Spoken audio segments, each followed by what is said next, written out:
I want people to understand something, is that someone who has practiced medicine for 38 years, has been directly involved in patient care, to have that taken away from you is actually very, very difficult. It is traumatic because it takes a part of you that has become a way of bringing value into the lives of others.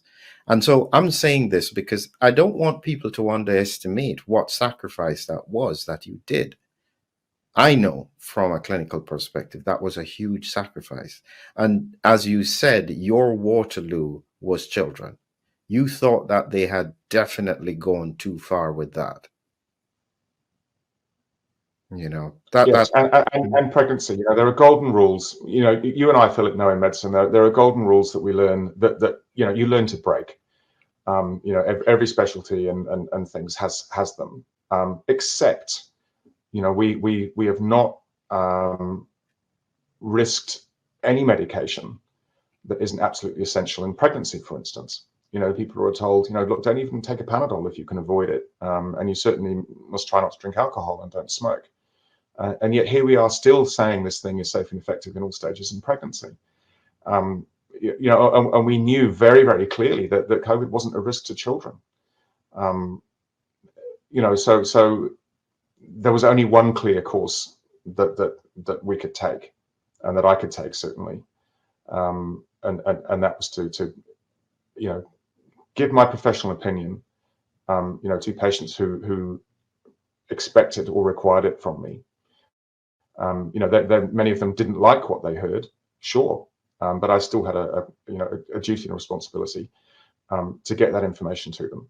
Now, the government have been saying, look, we are the one source of truth, and you know you can go to our website, and there was a very narrow range of studies that people could look at, largely from the CDC, which was small and not necessarily peer reviewed, and sort of you know cherry picking. And we've been accused of the same thing, of course, but in the context of you know this brand new platform that was already known, you know, in the other ways that it was used in cancer therapy and things, you know, to come with real stings in the tail for some people.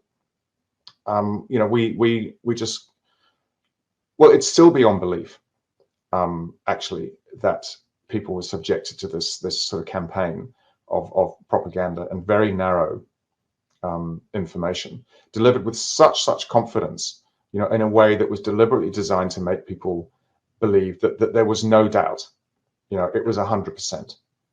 They didn't need to think for themselves, and that anybody that gave a different view was crazy or should be struck off.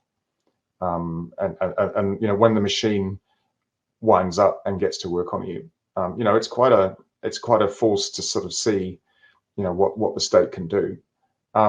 But you know, amazingly, you know, lots of people thought for themselves, and you know, we're not just a few very limited crazy people screaming into the wind.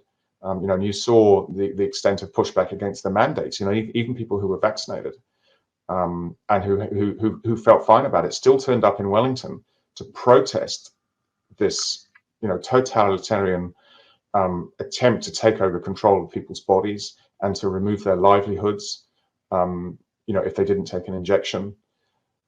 So you know,